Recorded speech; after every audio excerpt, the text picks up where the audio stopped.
네, 사무엘상 21장 말씀입니다. 21장에서는 다윗이 자신의 목숨을 위협하는 사울 왕에게서 도피하는 도망자의 신세가 된 모습을 그리고 있습니다. 이 목숨을 위협받는 긴장 상태에 놓이게 되었다는 것, 다윗에게는 매우 상처가 되는 일이었다고 생각합니다.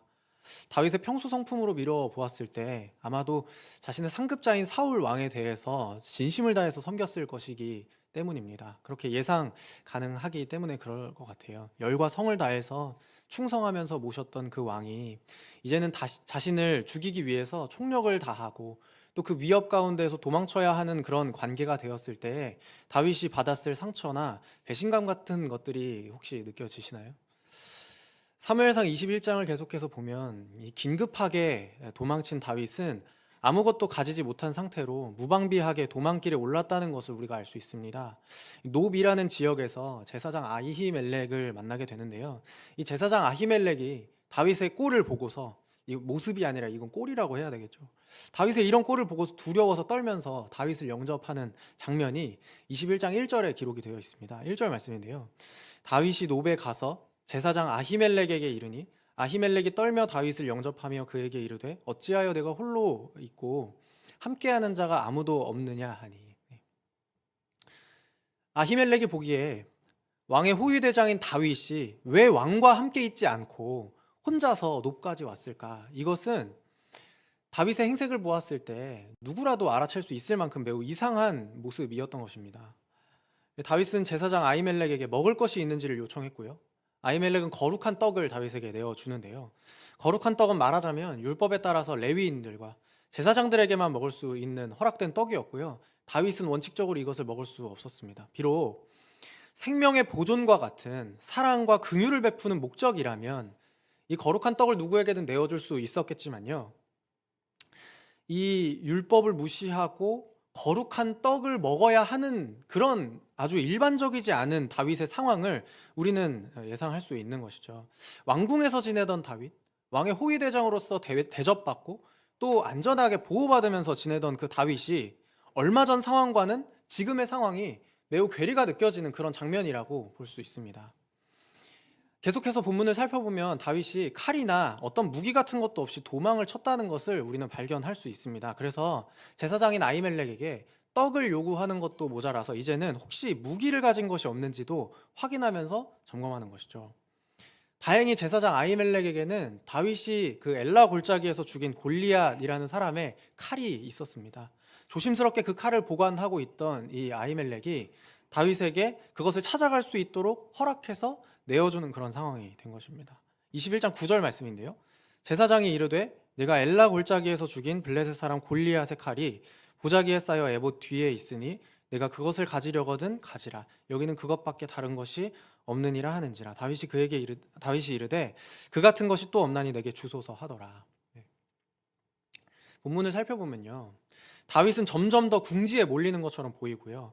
뭔가 계속해서 기세가 추락하는 것처럼 보입니다. 과거의 영광스러운 모습과 과거의 그 성공적인 모습과 지금을 비교해 보면 완전히 나락으로 떨어지는 것처럼 보이는 그런 모습입니다. 동행자도 없고 먹을 음식도 마땅히 준비된 것이 없고요. 가진 무기도 없이 자신을 보호할 수 있는 것도 없이 출발해서 제사장 아히멜렉에게 도움을 받아서 계속해서 피난길을 가고 있는 것이죠. 오늘 저희가 살펴본 본문 안에서는요. 다윗이 사울을 두려워해서 노베서부터 남서쪽으로 37km 정도 떨어져 있는 가드왕 아기스를 찾아갔다고 기록하고 있는데요.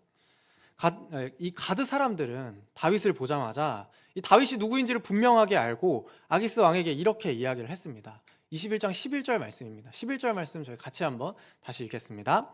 아기스의 신하들이 아기스에게 말하되 이는 그 땅의 왕 다윗이 아니니까 우리가 춤추며 이 사람의 일을 노래하여 이르되 사울이 죽인 자는 천천히요 다윗은 만만이로다 하지 아니하였나이까 한지라. 아멘. 가드 사람이 보기에 이 다윗은 그 땅의 왕이라고 기억될 만한 사람이었고요. 이 사람들은 이스라엘 민족의 영웅인 다윗을 기념하는 그 자리에서 불렀던 노래인 사울은 천천히고 다윗은 만만이다 하는 그 노래를 기억할 정도로 다윗이라는 사람을 분명히 기억했고 뇌리에 박혀 있는 것처럼 보입니다. 왜냐하면 그럴 수밖에 없었던 것은 다윗이 죽인 골리앗이 가드 사람이었기 때문입니다. 사무엘상 17장 4절 말씀에서는요. 그의 이름이 골리앗이고 그가 가드 출신의 사람이다라는 것을 분명히 하고 있고, 그렇다면 이 다윗이 지금 자신의 몸을 피신하기 위해서 사울로부터 도망치기 위해서 도망간 이 가드라는 지역은 다윗에게 있어서 안전한 곳일까요? 가드 사람이 자랑하던 그 골리앗이라는 장군을 죽인 다윗이 스스로 가드왕 아기스에게로 찾아갔다라는 것은 어쩌면 그 사람들의 입장에서는 매우 두려운 일이 될 수 있었을 것이고요. 한편으로는 복수를 위한 기회가 될 수도 있었겠죠. 어쨌든 다윗이 자신을 보호할 수 있는 그 어떤 대비도 되어 있지 않은 상태에서 찾아왔다는 것은 가드 사람들이 혼란을 빠뜨리기에는 충분한 일이었습니다. 그래서 다윗은 이 가드 사람들의 반응을 보고서 본능적인 그 두려움을 느끼고 이렇게 반응을 합니다. 우리가 잘 알고 있는 그 다윗의 어떤 미친 척, 다윗의 정상적이지 않은 그런 반응을 알 수 있겠죠. 12절부터 13절까지 말씀입니다. 다윗이 이 말을 그의 마음에 두고 가드왕 아기스를 심히 두려워하여, 13절입니다. 그들 앞에서 그의 행동을 변하여 미친 채 하고 대문짝에 그적거리며 침을 수염에 흘리매. 이 다윗은 사울왕 앞에서 마찬가지로 가드에서도 자기 생명이 위험할 수 있겠다라는 사실을 깨닫게 되었고요. 자신을 위험한 인물로 인식하고 있는 이 가드 사람 앞에서 내가 위험한 사람이 아니고 전혀 위협이 되는 인물도 아니고 견제하고 주의를 기울일 만한 사람이 아니라는 것을 설득이 아니라 즉각적으로 보여줄 필요가 있었던 것이죠. 그래서 다윗은 미친 사람인 척 연기를 하면서 대문짝에 그적거린다 이렇게 되어 있는데요. 가드의 공공시설을 훼손하는 거죠. 그리고 침을 수염에 흘리면서 자신 스스로의 인격을 훼손하는 그런 행위를 보여주면서 가드 사람들에게 충격을 주는 것입니다. 이 사람이 전혀 위험한 사람이 아니기도 하고 전혀 우리에게는 도움이 될 만한 사람이 아니다라는 것을 충격적인 한 장면으로 보여준 이 다윗의 지혜가 보이는 것이죠.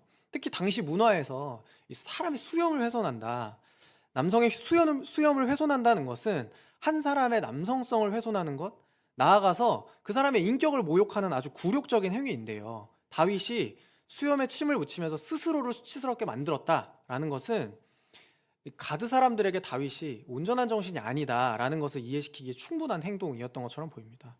그래서 다윗은 가드에서부터 다시 동쪽으로 16km 정도 떨어져 있는 아둘람의 동굴로 피난을 가게 되는 것을 우리가 보았습니다. 여러분, 정리를 해보면 다윗은 지금 무방비 상태입니다. 한 나라의 왕을 가장 가까이 하던 호위 대장에서 지금은 쫓겨다니는 도망자 신세가 되어서 생명을 위협받는 자가 되었습니다. 먹을 것도 제대로 갖추지 못하고 동행하면서 자신을 지켜줄 군사도 변변치 않습니다. 비무장 상태로 돌아다니다가 겨우 칼 한 자루 구한 상태였을 뿐이고요. 특별히 이런 긴장 상태에서 다윗의 정신이 멀쩡할 리가 없죠. 여러분, 누군가에게 미움받는 일은 어느 누구에게나 힘든 일인 것 같습니다. 특히 자기가 신뢰하고 충성했던 상급자에게 당한 배신, 나와 가까웠던 사람들에게 당한 배신, 이루 말할 수 없죠. 혹시 누군가가 내 생명을 노리고 있진 않을지 노심초사하면서 사람들에게 거짓말을 해야 하는 그런 상황, 제사장에게 거짓말을 해야 하는 그런 상황도 저 같으면 달갑지 않을 것 같습니다. 자기 스스로 자신의 명예를 훼손하면서 내가 아닌 사람을 연기해야 하는 그런 상황도 저는 별로 하고 싶지 않아요. 우리도 여러분, 세상을 살아가면서 다윗과 같은 상처를 안고 살아갈 때가 있습니다. 승승장구하던 직업 생활이 한순간에 내리막길을 걸을 때가 있습니다. 나를 지켜주던 그 경제력이 더 이상 나를 보호해주지 못하는 그런 무방비 상태에 놓이는 때도 있습니다.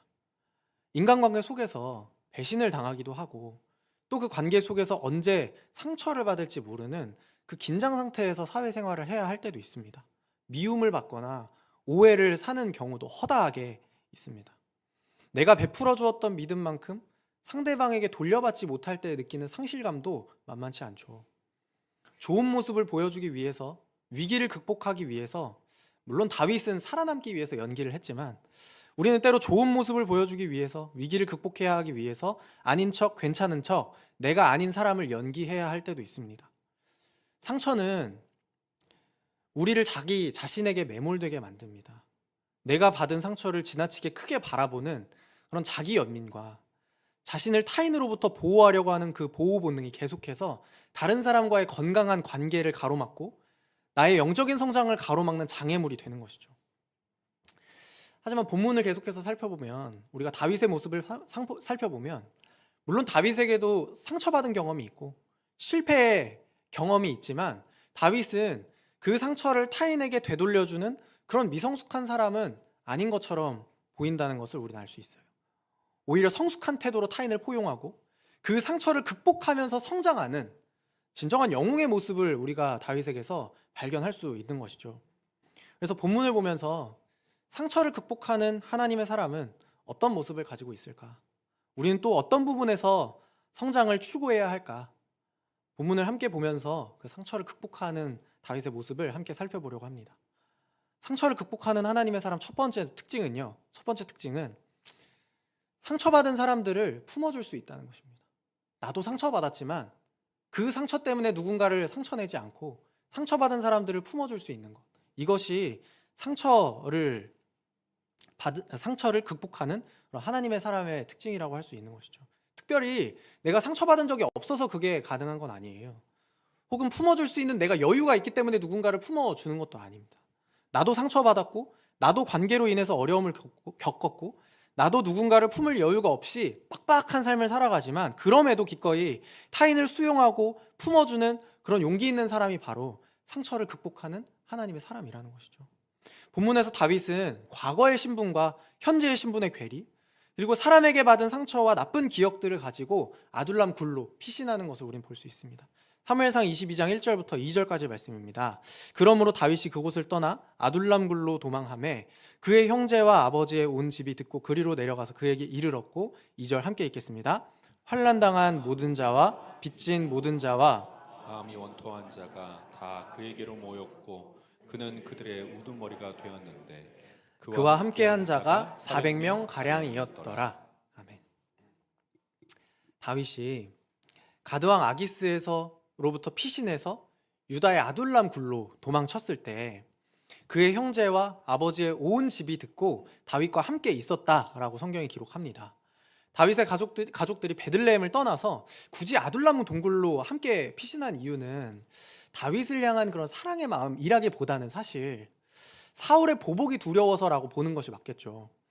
만약 다윗이 유다 지역으로 돌아왔다라는 소식을 들었을 때 어디부터 치는 게 가장 쉬울까요? 고향 먼저 가겠죠. 가족들을 먼저 치고 위협해서 다윗 지금 어디 있어? 라고 하는 것이, 그렇게 알아내는 것이 사울에게 훨씬 쉬운 일이에요. 그래서 그의 가족들이 살고 있는 베들레헴에서부터 그 가족들이 다윗을 찾아서 아둘람 굴로 함께 이제 오게 되는 것이죠. 다윗의 가족들이 아둘람 동굴로 내려오는 길에 400여 명의 무리가 함께 했다고 성경이 기록합니다. 환난당한 모든 자와 빚진 모든 자와 마음이 원통한 자들, 이 모든 자들이 다양한 이유로 기존 사회 질서에 통합되지 못한 그 상처를 안고 그 상처를 안고서 다윗에게 찾아온 것입니다. 억울하고, 왜 내가 기존 사회에서 이런 억울함을 겪어야 할까?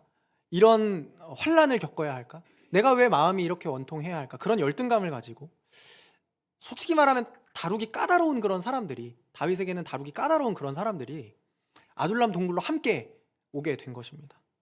다윗의 입장에서 이 사람들이 도움이 됐을까요? 물론 그 환난당한 사람들과 빚진 사람들과 마음이 원통한 사람들이 각자의 어떤 소망과 다윗을 향한 기대감을 가지고 다윗을 찾아서 아둘람 동굴로 내려왔을지는 모르지만, 제가 아는 가장 환난당하고 빚지고 원통한 사람은 누가 뭐래도 본문 안에서는 다윗인 것 같아요. 다윗이 가장 억울하고 다윗이 당한 환난이 어쨌든 본문에서는 가장 크고, 그 빚진 마음이, 그래서 답답한 그 마음이 가장 큰 사람은 어쩌면 다윗이 아니었을까. 그래서 어쩌면 이 400명의 사람들이, 나에게 기대를 걸고 있는 그 400명의 사람들이 되게 귀찮게 느껴지지 않았을까? 라는 그런 생각을 해보게 되었습니다. 만약 저였다면, 제가 만약에 이런 환난을 당하고 마음이 원통했다면 저는 그 400명의 사람들을 보면서 이렇게 대답했을 것 같아요. 마음은 알겠는데요, 지금 저 누구랑 대화하고 싶은 기분이 아니고요, 저 좀 혼자 있게 해주세요. 제가 여러분들 억울한 이야기들까지 다 들어줄 수 있을 만큼 여유가 있지 못해서요, 저 혼자 있고 싶거든요. 어제는 제가 모르는 사람들 앞에서 미친 척 연기도 하고 수염에 침도 질질 흘리면서. 여러분 제 마음 아세요? 저 누구 품어줄 수 있는 그런 여유가 없습니다. 제가 얼마나 비참했는지 여러분 아세요? 저 하나도 건사하기 힘드니까 모두 돌아가세요 라고 말했을 것 같아요. 저였으면 그랬을 것 같아요. 뭐 일반적인 사람들 다 그럴 수 있겠죠. 여러분 그렇지만 상처받은 다윗은 자신의 상처를 극복하고 상처 많은 사람들을 품어서 새로운 공동체를 이루게 되는 것이죠. 그 집단에서 누구를 품어줄 여유가 가장 없어 보이는 그 다윗이 그들의 우두머리가 되었고 그 공동체를 품어줄 수 있는 그런 여유 있는 사람으로 본문에는 기록이 되어 있습니다. 저는 그런 누군가를 품어줄 수 있는 여유가 있는 다윗이 참 부러운 것 같아요. 상처를 받으면 누군가를 이해하기가 굉장히 어렵습니다. 그 순간에 내가 받은 상처가 더 커 보이고 어떻게 그럴 수가 있지? 어떻게 나에게 이렇게 할 수 있지? 라는 그런 원망이 마음을 지배하게 되거든요. 그 이후에 벌어지는 그 모든 상황들을 사실은 합리화하기 가장 쉬운 게 내가 상처받았어 라는 말이잖아요. 내가 상처받아서 나 솔직히 이것까지 할 수 없어 라는 말 너무 편안하지 않나요? 내가 받은 상처에 비하면 이 정도는 아니라는 그런 생각을 하기가 굉장히 쉽습니다. 그렇지만 다윗은 그들을 귀찮아하지 않고 도리어 그 힘을 자신에게 유리한 방식으로 전환시킬 수 있는 그런 담대함과 포용력이 있는 사람이었던 것 같아요.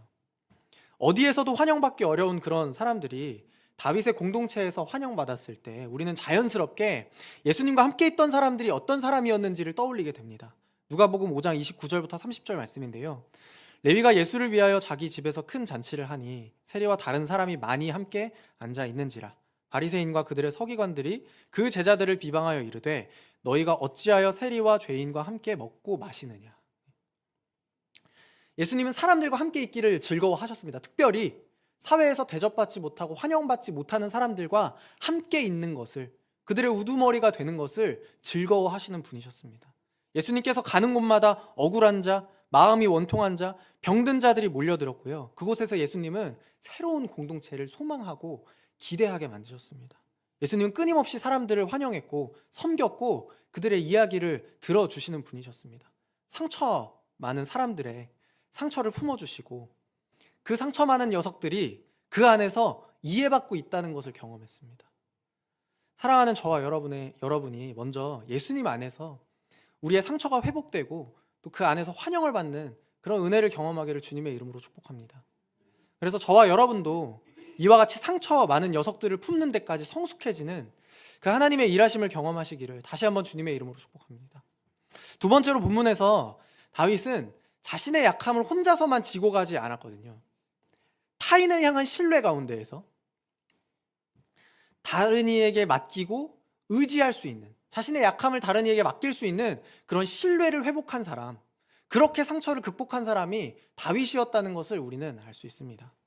본문 3절부터 4절에서 말씀에서는요, 다윗이 아둘람굴에서 모압 땅 미스베라는 곳으로 거처를 옮겨서요, 그곳에서 모압 왕에게 자신의 신변보호를 요청하거든요. 사무엘상 22장 3절부터 4절 말씀에서는요, 다윗이 거기서 모압 미스베로 가서 모압 왕에게 이르되 하나님이 나를 위하여 어떻게 하실지를 내가 알기까지 나의 부모가 나와서 당신들과 함께 있게 하기를 청하나이다 하고 4절 함께 읽겠습니다. 부모를 인도하여 모압 왕 앞에 나아갔더니 그들은 다윗이 요새에 있을 동안에 모압 왕과 함께 있었더라. 아멘. 이 미스베라는 단어는 망루라는 의미가 있는 모압 왕의 요새와 같은 성읍이었을 것입니다. 다윗은 모압 왕을 개인적으로 찾아갔고요, 하나님께서 자신에게 무슨 일을 행할지 알게 될 때까지 모압에 있는 성소에 자기 부모님을 모실 수 있게 해달라라는 그런 개인적인 부탁을 하게 되는 것이죠. 자존심이 강한 사람들은 종종 쉽게 자신의 약점을 드러내지 못하고 감추는 경향이 있습니다. 자신의 약함과 부족함을 직면하고 그것을 드러내는 것을 두려워하는 것입니다. 그래서 종종 자신의 자아를 지켜내기 위해서, 자기 자존심을 지키기 위해서 문제를 혼자서 짊어지고 어쩔 줄 몰라 하는 그런 경우를 보게 됩니다. 여러분, 그렇지만 우리가 기억해야 할 것은 하나님께서 우리 모두를 연약한 존재로 창조하셨다는 사실을 결코 잊어서는 안 된다는 것입니다. 아무리 훌륭한 과거가 있고 좋은 재능이 있다고 하더라도요, 인간이 연약해서 서로 의지할 수밖에 없는 존재라는 것을 기억해야 한다는 것이죠. 저마다의 약점이 있고 누구나 저마다의 상처가 있고 누군가를 의지해야만 하는 그런 일들이 있습니다. 그래서 저는 오히려 자신의 약함이나 한계가 있다는 것을 인정하는 사람, 그래서 누군가에게 도움을 요청할 수 있는 사람, 그 사람이 오히려 건강하고 성숙한 영성을 가진 사람이라고 믿어요. 사실 본문 안에서 다윗이 모압 왕한테 자기 부모를 의탁한 이 이야기가 겨우 2절밖에 되지 않거든요. 거리상으로는 요단강 서쪽에서 동쪽으로 꽤 멀리 이동한 이야기인데요. 이야기의 호흡이 매우 빠르다는 것을 우리는 알 수 있습니다. 그리고 게다가 2절 만에 다윗이 곧 모압의 그늘을 벗어나서 다시 유다 지역으로 되돌아오는 것을 우리는 볼 수가 있습니다. 사실 이제 이 부분이 저는 기록하지 않았어도 별 문제가 없었던, 이 이야기의 진행 안에서는 큰 무리가 없었던 이야기가 아니었을까라고 생각을 해보게 되었는데요. 그런데 이 모압 왕에게 부모님을 의지하는 그 다윗의 이야기, 그래서 아주 개인적인 자신의 약함과 자신의 그 연약함을 개인적인 부탁을 하면서 의지하고 모압 왕을 신뢰하는 그 이야기가, 그 이야기를 통해서 우리가 이 다윗의 자존감이 바닥을 기는 순간을 지나서도 누군가에게 의지하고 맡길 수 있는 다윗의 동력이 무엇이었나, 그렇게 어렵고 상처받은 순간에서도 누군가를 찾아가서 개인적인 부탁을 할 수 있고 자기의 약함을 드러낼 수 있는 그런 동력이 어디 있었나를 생각해 보게 되는 것이죠. 그 동력은 아마도 3절 말씀을 보시면요, 하나님이 나를 위하여 어떻게 하시기를 내가 알기까지 나의 부모가 나와서 당신들과 함께 있게 하기를 청하나이다, 이렇게 이야기를 하는데요. 다윗이요, 지금 하나님께서 나에게 어떻게 하실지는 내가 알지 못하지만 그 다윗 자신의 운명이 분명히 하나님께 있다라는 것을 믿는 믿음을 가졌기 때문에 그 믿음이 지금 연약함을 누군가에게 맡길 수 있는, 의지할 수 있는 그런 동력이 되지 않았을까라는 묵상을 하게 되었어요. 그렇기 때문에 현재의 상황과 그 관계 가운데서 상처를 경험하고 또 긴장감을 경험하지만 그럼에도 누군가를 신뢰하고 타인에게 자신을 의탁할 수 있는 그 담대함, 그 담대함은 나의 삶의 전부가 하나님께 있고 하나님께서 지금은 아닐지라도 곧 나에게 어떻게 하실지를 알려주실 것이라는 그 하나님을 향한 믿음이 있었기 때문에 그 담대함을 발휘할 수 있었던 것은 아닌가라는 그런 묵상을 하게 되었습니다. 사랑하는 성도 여러분, 상처받은 사람은 쉽게 자기 상처를 드러내기가 어렵습니다.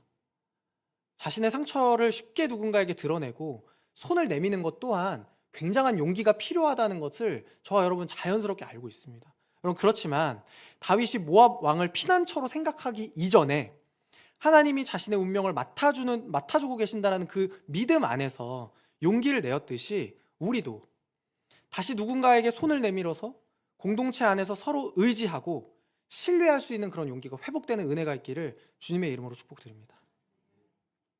마지막으로, 상처를 극복하는 하나님의 사람은 하나님의 말씀에 순종하면서 안전하다고 여기는 그곳을 떠날 수 있는 용기가 있는 사람, 참으로 안전한 곳인 하나님의 그늘 안에서 살아가는 사람이 상처를 극복할 수 있는 사람이라는 것을 기억하시기를 바랍니다. 다윗의 부모가 모압 왕에게 몸을 잠시 의탁해서 그 땅에 머물렀는데요, 단 2절 만에 가시라는 선지자가 다윗에게 훈계하여서 유다 지역의 헤렛 수풀로 떠나라고 명령을 합니다. 5절 말씀인데요, 5절 말씀 같이 읽습니다. 시작. 선지자 가시 다윗에게 이르되 너는 이 요새에 있지 말고 떠나 유다 땅으로 들어가라. 다윗이 떠나 헤렛 수풀에 이르니라. 아멘. 이 모압이라는 땅이 다윗 가족에게는 굉장히 안전한 곳입니다. 왜냐하면요, 다윗이 적어도 사울을 섬기는 동안에 다윗이 모압과의 군사적인 분쟁에 얽힌 적이 없거든요. 그래서 모압 사람들은 다윗을 적으로 인식하지는 않았을 거예요. 또 한 가지는 고대 이 지역에 있었던 관습 때문인데요, 고대에는 왕이 원수의 대적자에게 성소를 제공하는 그런 관습이 있었대요.